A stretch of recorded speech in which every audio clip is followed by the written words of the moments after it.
ധർമ്മടത്ത് പിണറായി വിജയന് എന്താണ് പറ്റിയത്? രാഷ്ട്രീയ കേരളം കൗതുകത്തോടെ ഉറ്റുനോക്കുന്ന ചോദ്യമാണിത്. ഇതിൻ്റെ ഉത്തരം ഒരുപക്ഷെ രാഷ്ട്രീയ വിദ്യാർത്ഥികൾ പിൽക്കാലത്ത് എഴുതി വയ്ക്കുമായിരിക്കും. പിണറായി വിജയൻ്റെ രാഷ്ട്രീയ മരണം സംഭവിച്ചിരിക്കുന്നു. കാരണം പിണറായി വിജയൻ ഇനി ജയിച്ചാലും അതൊരു ദുരന്തപൂർണമായ വിജയമായിരിക്കും. കാരണം അദ്ദേഹം നയിച്ച മന്ത്രിസഭയിലെ ഭൂരിപക്ഷം മന്ത്രിമാരും തോറ്റു. ഏതാണ്ട് കഴിഞ്ഞ പിണറായി വിജയൻ സർക്കാരിന് നിയമസഭയിലുണ്ടായിരുന്ന അത്രത്തോളം ഭൂരിപക്ഷത്തിൽ ഇപ്പോഴത്തെ കണക്കനുസരിച്ച് UDF അധികാരത്തിൽ വരുന്നു. അതിലൊക്കെ ഉപരി നാലാമത്തെ റൗണ്ട് എണ്ണുമ്പോഴും പിണറായി വിജയൻ ധർമ്മടത്ത് പിന്നിലായിരിക്കുന്നു എന്നതാണ് ഏറ്റവും വലിയ വാർത്ത. ഈ വാർത്ത ഒരുപക്ഷെ കുറച്ച് കഴിയുമ്പോൾ പിണറായി വിജയൻ ഏതാനും വോട്ടുകൾക്ക് ജയിച്ചേക്കാം. പക്ഷേ ഇത് ധർമ്മടം പോലെ CPMൻ്റെ ഉരുക്കു കോട്ടയായ ഒരു മണ്ഡലത്തിൽ ഒരിക്കലും സംഭവിക്കാൻ പാടില്ലാത്തതാണ്. നമുക്കൊന്ന് പരിശോധിക്കാം. 2016 ധർമ്മടത്ത് 36,905 വോട്ടുകൾക്കാണ് പിണറായി വിജയൻ ജയിച്ചത്. 2021 ആയപ്പോഴേക്കും പിണറായി വിജയൻ്റെ ഭൂരിപക്ഷം 50,123 വോട്ടുകളായി ഉയർന്നു. അതിലും വലിയ ഭൂരിപക്ഷം ശൈലജ ടീച്ചർക്ക് കിട്ടി. അതുകൊണ്ടാണ് ശൈലജയ്ക്ക് സ്വന്തം മണ്ഡലം വിട്ട് മറ്റൊരു മണ്ഡലത്തിലേക്ക് ഓടേണ്ടി വന്നത്. പിണറായിയേക്കാൾ കൂടുതൽ ഭൂരിപക്ഷം കിട്ടുന്ന ഒരാൾ CPMൽ ഉണ്ടാവാൻ പാടില്ല. അതുകൊണ്ട് ശൈലജ ആദ്യം മത്സരിക്കേണ്ട എന്നായിരുന്നു പാർട്ടി തീരുമാനം. പിന്നീട് അവസാനം സണ്ണി ജോസഫിനോട് മത്സരിക്കാൻ വേണ്ടിയിട്ട് പറഞ്ഞയച്ചു. വിജയം ഉറപ്പില്ലാത്തൊരു മണ്ഡലത്തിലേക്ക്. അതവിടെ നിൽക്കട്ടെ. പിണറായി വിജയൻ്റെ കാലത്ത് ഇങ്ങനെയും സംഭവിക്കും. പിണറായി വിജയൻ്റെ കാലത്ത് മാത്രമാണ് കേരളത്തിൻ്റെ ചരിത്രത്തിലാദ്യമായി സംസ്ഥാന സെക്രട്ടേറിയറ്റിൽ അംഗമല്ലാത്ത, അല്ലെങ്കിൽ കേന്ദ്ര കമ്മിറ്റിയിലോ പൊളിറ്റ് ബ്യൂറോയിലോ അംഗമല്ലാത്ത ഒരു വെറും സംസ്ഥാന കമ്മിറ്റി അംഗം പ്രധാനപ്പെട്ട വകുപ്പിൽ മന്ത്രിയാവുന്നത് ആര്? മരുമകൻ മുഹമ്മദ് റിയാസ്. അതും ചരിത്രമാണ്. പിണറായി വിജയൻ്റെ കാലത്ത് അങ്ങനെ ഒരുപാട് ചരിത്രങ്ങൾ ഉണ്ടായിട്ടുണ്ട്. ചരിത്രങ്ങൾ മാത്രമാണ്. കാരണം കേരളത്തിന് ശീലമില്ലാത്ത, ജനാധിപത്യപരമായി ഉയർത്തിപ്പിടിക്കാവുന്ന, ചൂണ്ടിക്കാണിക്കാൻ കഴിയാത്ത വളരെ മോശപ്പെട്ട ചരിത്രങ്ങൾ സൃഷ്ടിച്ച മഹാന്യായ മുഖ്യമന്ത്രിയാണ് പിണറായി വിജയൻ. അത് പറയാതെ തരമില്ല. നോക്കൂ, നമുക്കൊന്ന് പരിശോധിക്കാം കഴിഞ്ഞ തെരഞ്ഞെടുപ്പിൽ എന്താണ് സംഭവിച്ചത്. കഴിഞ്ഞ തെരഞ്ഞെടുപ്പിൽ 95,522 വോട്ടുകളാണ് പിണറായി വിജയന് ധർമ്മടം മണ്ഡലത്തിൽ കിട്ടിയത്. ആകെ പോൾ ചെയ്തതിൻ്റെ 51.61% വോട്ടുകൾ നേടിയാണ് പിണറായി വിജയൻ ധർമ്മടത്ത് നിന്ന് കഴിഞ്ഞ തെരഞ്ഞെടുപ്പിൽ 5 വർഷം മുമ്പ് വിജയിച്ചത്. എതിർ സ്ഥാനാർത്ഥി UDFിലെ C രഘുനാഥിന് 45,399 വോട്ടുകൾ കിട്ടി. പെർസെൻറ്റേജ് എന്ന് പറയുന്നത് 28.33%. BJP സ്ഥാനാർത്ഥിയായിട്ട് CK പത്മനാഭൻ മത്സരിച്ചു. 9.13% വോട്ടുകൾ നേടി. 14,623 വോട്ടുകൾ. ഇനി BJP വോട്ടുകൾ UDFന് മറിച്ചതാണ് എന്ന് പറഞ്ഞാലും ഇത്തരം ഭീകരമായ ഒരു തിരിച്ചടി പിണറായി വിജയൻ ഉണ്ടാകാൻ പാടില്ല. കാരണം ധർമ്മടം എന്ന് പറയുന്നത് പിണറായിയുടെ കൊട്ടയാണ്. പിണറായിയുടെ അവിടെ ചെന്ന് പിണറായി വിജയൻ്റെ വീടിന് മുന്നിലൂടെ 2 പ്രാവശ്യം നടന്നാൽ പാർട്ടിക്കാർ ചോദിക്കും എന്താടാ ഏതാടാ എന്ന് ചോദിച്ച് കുത്തിന് പിടിക്കുന്ന സ്ഥലമാണ്. അവിടെ പാർട്ടി ഗ്രാമങ്ങളുണ്ട്. ഇപ്പോൾ പാർട്ടി ഗ്രാമങ്ങൾ, പാർട്ടി കോട്ടകൾ എന്ന് പറയുന്ന സങ്കല്പം മലബാറിൽ നഷ്ടമായിരിക്കുന്നു എന്ന് പറയേണ്ടി വരുന്നു. ധർമ്മടത്തെ ഈ ഭീകരമായ പിന്നാക്കം പോകൽ പിണറായി വിജയൻ്റെ ജീവിതത്തിൽ, രാഷ്ട്രീയ ജീവിതത്തിൽ ഇങ്ങനെയൊന്നും സംഭവിച്ചിട്ടുണ്ടാവില്ല. പിണറായി പരാജയപ്പെടുമോ എന്ന് ഇത് പറയുമ്പോഴും എനിക്കറിയില്ല. ട്രെൻഡ് അങ്ങനെയാണ്. പിണറായി വീഴുകയാണ്. പിണറായി വീണില്ലെങ്കിൽ പോലും കേരളം മുഴുവൻ പിണറായി വീഴുന്നോ എന്ന തരത്തിലുള്ള ഒരു ചർച്ചയുണ്ടാക്കാൻ കഴിയുന്നെങ്കിൽ അത് തീർച്ചയായും പിണറായി വിജയൻ എന്നുള്ള കേരളത്തിലെ ചോദ്യം ചെയ്യാനാവാത്ത നേതാവായി CPM അവതരിപ്പിച്ച് വന്നിരുന്ന നേതാവിൻ്റെ വീഴ്ച തന്നെയാണ്. എവിടെയാണ് പിണറായിക്ക് തെറ്റിയത്? പിണറായിക്ക് തെറ്റിയത് പിണറായിയുടെ ശരീരഭാഷ, പ്രവൃത്തി, അതിലൊക്കെ ഒരു ധാർഷ്ട്യം എന്ന് കേരളം വിലയിരുത്തിയ പ്രശ്നങ്ങൾ തന്നെയാണോ എന്ന് നമുക്ക് പരിശോധിക്കേണ്ടതുണ്ട്. അങ്ങനെയാണ് പൊതുവിൽ കിടന്നത്. അത് അഹങ്കാരമായിരുന്നു. എന്തൊരു അഹങ്കാരം, എന്തൊരു ധാർഷ്ട്യം, ഇതൊക്കെയായിരുന്നു പിണറായി വിജയൻ്റെ ശരീരഭാഷ. അത് ഭരണത്തിലും ഉണ്ടായിരുന്നു എന്ന് പൊതുവിൽ ആളുകൾ പറയും. പക്ഷേ അങ്ങനെയല്ല. ഇത് ലോകത്തെമ്പാടുമുള്ള കമ്മ്യൂണിസ്റ്റ് ഏകാധിപതികളുടെ സ്വഭാവമാണ്. കമ്മ്യൂണിസ്റ്റ് പാർട്ടിയുടെ സ്ഥാനത്തിരുന്നിട്ട് ഒരാൾ അധികാരത്തിലേക്ക് വരുമ്പോൾ അയാൾക്ക് തോന്നും താനാണ് ഈ ലോകത്തിൻ്റെ ചക്രവർത്തി, തനിക്ക് ചുറ്റുമാണ് ലോകം സഞ്ചരിക്കുന്നത്, തൻ്റെ ഇച്ഛകളാണ് നടപ്പാക്കപ്പെടേണ്ടത് എന്ന് കരുതും. ആരോടാണ് പിണറായി വിജയൻ മാന്യമായി, സൗമ്യമായി ഒന്ന് പെരുമാറിയിട്ടുള്ളത്?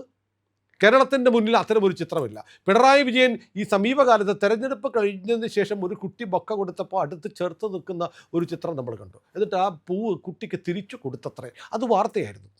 പക്ഷേ കഴിഞ്ഞ 10 വർഷക്കാലം മുഖ്യമന്ത്രിയായിരുന്ന പിണറായി വിജയൻ്റെ പ്രവർത്തികൾ എടുത്തു വയ്ക്കൂ.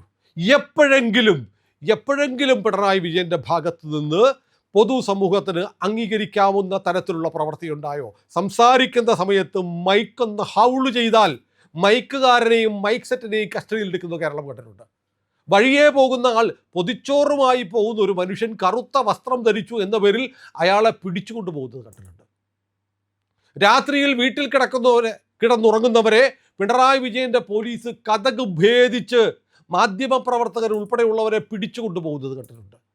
ഹിന്ദുക്കളുടെ ഏറ്റവും പ്രധാനപ്പെട്ട ആരാധനാ കേന്ദ്രമായ ശബരിമല ഒരു രാത്രിയിൽ 2 അവിശ്വാസികളായ സ്ത്രീകളെ, കനകദുർഗയും ബിന്ദു അമ്മിണിയും വിശ്വാസികളാണോ എന്ന് കഴിഞ്ഞ ദിവസമാണ് സുപ്രീം കോടതി ചോദിച്ചത്. അവർക്ക് എന്തവകാശമെന്ന് സുപ്രീം കോടതിയുടെ ഭരണഘടനാ ബെഞ്ച് കഴിഞ്ഞ ദിവസം ചോദിച്ചു. അങ്ങനെ കോടതി വരെ ചോദിച്ച 2 സ്ത്രീകളെ നിർബന്ധമായി വീട്ടിൽ നിന്ന് കൂട്ടിക്കൊണ്ടുവന്ന് ശബരിമലയിൽ കയറ്റിയതിനു ശേഷം ഒരു വഷളൻ ചിരിയോടെ ശബരിമലയിൽ സ്ത്രീകൾ കയറി എന്ന് പറയുകയും അതിനുശേഷം വീണ്ടും സ്ത്രീകൾ കയറിയിട്ടുണ്ട് എന്ന് പറയുകയും ചെയ്ത ഒരു വെടലച്ചിരി ചിരിച്ച പിണറായി വിജയനെ കേരളം മറന്നിട്ടില്ല. കേരളത്തിലെ ഹിന്ദുക്കളോട് ഇത്രയും നിന്ദ്യമായി പെരുമാറിയ നേതാക്കന്മാരുടെ ഒരു നിര കേരളത്തിലെ ഒരു സർക്കാരിലും ഉണ്ടായിട്ടില്ല. എം സ്വരാജിനെ പോലെയുള്ള നേതാക്കന്മാർ എണ്ണി പറഞ്ഞാൽ എത്ര മോശമായ ഭാഷയിലാണ് ശബരിമല അയ്യപ്പനെയും വിശ്വാസികളെയും അപമാനിച്ചത്. അതിനുശേഷം ശബരിമലയിലെ പവിത്രമായ ക്ഷേത്രത്തിലെ സ്വർണ്ണ ഉരുപ്പടികൾ മോഷണം പോയിരിക്കുന്നു. അതിൽപ്പെട്ട ആളുകളെ, പത്മകുമാർ അടക്കമുള്ള ആളുകളെ, കടകംപള്ളി അടക്കമുള്ള ആളുകളെ സംരക്ഷിച്ചില്ലേ പിണറായി വിജയൻ?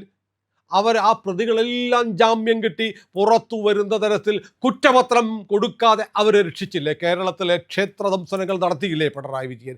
എന്നിട്ടോ കേരളത്തിലെ മുസ്ലിം സമുദായത്തിന് വേണ്ടി തീറെഴുതി കൊടുത്തു. കേരളത്തെ ഒരുമിച്ച് ആൺകുട്ടികളും പെൺകുട്ടികളും പഠിക്കുന്ന സ്കൂളുകൾ പാടില്ല, പെൺകുട്ടികൾക്കും ആൺകുട്ടികൾക്കും വിവേചനമില്ലാത്ത യൂണിഫോം പാടില്ല എന്നു തുടങ്ങി വിദ്യാഭ്യാസം മുതൽ കളക്ടർമാരുടെ നിയമനം വരെ മുസ്ലിം തൊപ്പിക്കാരുടെ, താടിക്കാരുടെ ശാസനകൾ ഏറ്റുവാങ്ങി ശിരസാ നമിക്കുന്ന പിണറായി വിജയനെ നമ്മൾ കണ്ടു. ഇങ്ങനെ കേരളത്തിലെ ഒരു ഇസ്ലാമിക രാജ്യമാക്കി എടുത്ത് മുസ്ലിമുകളുടെ വോട്ട് കിട്ടുമെന്നാണ് പിണറായി വിജയൻ കഴിഞ്ഞ തെരഞ്ഞെടുപ്പ് വരെയും കരുതിയത്. ഒടുവിൽ പിണറായി വിജയൻ്റെ ഈ മുസ്ലിം സേവ കണ്ടിട്ട് MK മുനീർ എന്ന മുസ്ലിം ലീഗ് നേതാവ് വരെ പറഞ്ഞു, ഇയാളുടെ ഈ മുസ്ലിം പ്രീണനം കണ്ടിട്ട് വെറുപ്പ് തോന്നി മുസ്ലിങ്ങൾ വരെ ഇയാൾക്കെതിരെ വോട്ട് ചെയ്തു, ഈ പാർട്ടിക്കെതിരെ, ഈ മുന്നണിക്കെതിരെ വോട്ട് ചെയ്തു. നമ്മളിത് സംസാരിക്കുന്ന സമയത്ത് പ്രിയപ്പെട്ടവരെ 101 സീറ്റുകളിലാണ് UDF ലീഡ് ചെയ്യുന്നത്. 38 സീറ്റുകളിലേക്ക് പിണറായി വിജയൻ്റെ പാർട്ടി ഒതുങ്ങിയിരിക്കുന്നു. ധർമ്മടത്ത് പിണറായി വീഴുമോ എന്ന് ഇപ്പോഴും ഉറപ്പായിട്ടില്ല. പക്ഷേ പിണറായി വീണുകൊണ്ടേയിരിക്കുന്നു. 4 റൗണ്ട് കഴിഞ്ഞിട്ടും അബ്ദുൾ റഷീദ് എന്ന് പറയുന്ന ചെറുപ്പക്കാരൻ്റെ മുന്നിൽ കേരളത്തിലെ ഏറ്റവും മുതിർന്ന നേതാവ്, കേരളത്തിലെ ഏറ്റവും കരുത്തനെന്ന് നിങ്ങൾ പറഞ്ഞുകൊണ്ടിരുന്ന നേതാവ് വീണുകൊണ്ടേയിരിക്കുന്നു. പിണറായി വിജയൻ വീഴുന്നു എന്ന് മണിക്കൂറുകളാണ് കേരളത്തിലെ മാധ്യമങ്ങൾ ആഘോഷിച്ചത്. എന്തുകൊണ്ട്? നിങ്ങളുടെ പാർട്ടിക്കാർ, പ്രിയപ്പെട്ട പിണറായി വിജയൻ സഖാവെ, നിങ്ങൾക്കെതിരെ വോട്ട് ചെയ്തിരിക്കുന്നു. CPM എന്ന് പറയുന്ന നിങ്ങളുടെ പാർട്ടി ഒരു കുറ്റിച്ചൂലിനെ നിർത്തിയാലും ജയിക്കും എന്ന് പറയുന്നത് നിങ്ങളുടെ ഒരു ഉണ്ടല്ലോ. ആ അഹന്തയുടെ കാലം കഴിഞ്ഞിരിക്കും. നിങ്ങളുടെ പാർട്ടി തവിട്ട് പൊടിയാവുകയാണ്. നിങ്ങളുടെ പാർട്ടിക്ക് ഇനി കേരളത്തിൽ നിലനിൽപ്പില്ല. പക്ഷേ നിങ്ങൾ ഇനി ചെയ്യും.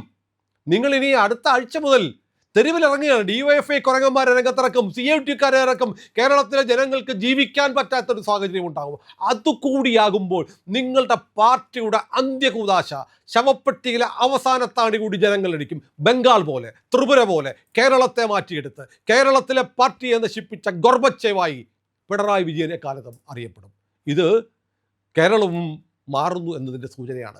UDFൻ്റെ ഒരു സർക്കാർ വന്നാൽ കേരളത്തിൽ സ്വർഗമാക്കും എന്നൊന്നും കരുതുന്നില്ല ഞാൻ. കാരണം ഏകദേശം ഒരു 3-4 മാസം കഴിയുമ്പോൾ നമ്മൾ ഇതുപോലെ ഇരുന്ന് പറയും, പിണറായി വിജയൻ്റെ സർക്കാർ എത്ര ഭേദമായിരുന്നു എന്ന് പറയും. അതറിയാം, നമുക്ക് ഉറപ്പുണ്ട്. കാരണം UDFകാർക്ക് ആകെ അറിയാവുന്നത് അവരുടെ കൂടെയുള്ള രാഷ്ട്രീയ കക്ഷികൾക്ക് വേണ്ടിയിട്ട് അഴിമതി നടത്തുക, സ്വജനപക്ഷപാതം നടത്തുക, മുസ്ലിം ലീഗും ജമായത്തെ ഇസ്ലാമിയും കൂടി ഭരിക്കുന്ന ഒരു സർക്കാർ കേരളത്തിന് എന്താണ് സമ്പാദിക്കാൻ പോകുന്നതെന്ന് നമുക്കറിയാം. പക്ഷേ പിണറായി വിജയൻ, നിങ്ങളാണ് ഇതിന് അവസരം ഉണ്ടാക്കിയത്. നിങ്ങളുടെ 10 വർഷക്കാലമാണ് കേരളത്തെ ഇത്ര വലിയ ദുരവസ്ഥയിലെത്തിയത്. ഒടുവിൽ നിങ്ങൾ ഇക്കാലം അത്രയും പ്രീണിപ്പിച്ച് കൊണ്ടു നടന്ന ന്യൂനപക്ഷങ്ങൾ നിങ്ങൾക്കെതിരെ ആഞ്ഞു കുത്തിയിരിക്കുന്നു, നിങ്ങളുടെ മണ്ഡലത്തിൽ കുത്തിയിരിക്കുന്നു. നിങ്ങളുടെ നയപരിപാടികളോട്, നിങ്ങളുടെ ഭരണത്തോട്, നിങ്ങളുടെ സഖാക്കൾക്ക് അതിനിശ്ചിതമായ പക മാത്രമല്ല വെറുപ്പുമുണ്ടായിരുന്നു എന്ന് തെളിയിക്കുന്നതാണ് പിണറായി വിജയൻ 4 റൗണ്ടിൽ ധർമ്മടത്ത് പിന്നിലായി എന്നുള്ള വാർത്ത. CPM പഠിക്കുമോ? CPM പഠിക്കില്ല. CPM ഒരു കാലത്തും പഠിക്കില്ല.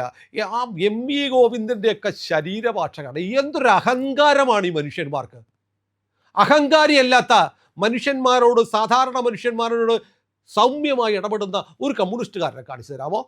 മാവോ പറഞ്ഞിട്ടുണ്ടെന്നാണ് ഇവന്മാർ പറയാറുള്ളത്. കമ്മ്യൂണിസ്റ്റുകാരൻ വെള്ളത്തിലെ മത്സ്യം പോലെ ആയിരിക്കണം, വെള്ളത്തിലെ മത്സ്യത്തെ പിടിച്ച് കരയിലിട്ടാൽ അത് ചത്തുപോകും. അതുപോലെ ജനങ്ങൾക്കിടയിൽ ഇറങ്ങി പ്രവർത്തിച്ചില്ലെങ്കിൽ കമ്മ്യൂണിസ്റ്റുകാരനല്ലാതാവും എന്നൊക്കെ ഇവർ നാഴികക്ക് 40 വട്ടം പറയും. ജനങ്ങളെ വെറും അടിമകളായി കാണുന്ന, ഞങ്ങൾ മാത്രമാണ് യജമാനന്മാർ എന്ന് കരുതുന്ന സ്റ്റാലിന്മാരുടെ, ചെഷസ്ക്യൂമാരുടെ ഒക്കെ പാരമ്പര്യം ഉയർത്തിപ്പിടിക്കുന്ന നിങ്ങളുടെ പാർട്ടിയുടെ കാലം കഴിഞ്ഞിരിക്കുന്നു. ഇതാണ് പിണറായി വിജയൻ്റെ ധർമ്മടത്തെ വീഴ്ച, പതർച്ചയുടെ ഭാഷ്യം. ഇത് കേരളത്തിന് ഒരു മുന്നറിയിപ്പാണ്. കാരണം കമ്മ്യൂണിസ്റ്റ് പാർട്ടി എന്ന് പറയുന്ന പാർട്ടി എത്ര വലിയ ആപത്താണ് എന്ന് കേരളത്തിന് നൽകുന്ന മുന്നറിയിപ്പാണ് ഈ തെരഞ്ഞെടുപ്പ് ഫലം. അത് സൂക്ഷ്മമായി പഠിച്ച് വിലയിരുത്തി ജനം തിരിച്ചറിഞ്ഞില്ലെങ്കിൽ കേരളം ഒരു വലിയ ദുരന്തത്തിലേക്ക് പോകുമായിരുന്നു. പക്ഷേ കേരളത്തെ രക്ഷിച്ചു എന്ന് ഞാൻ പറയുന്നില്ല.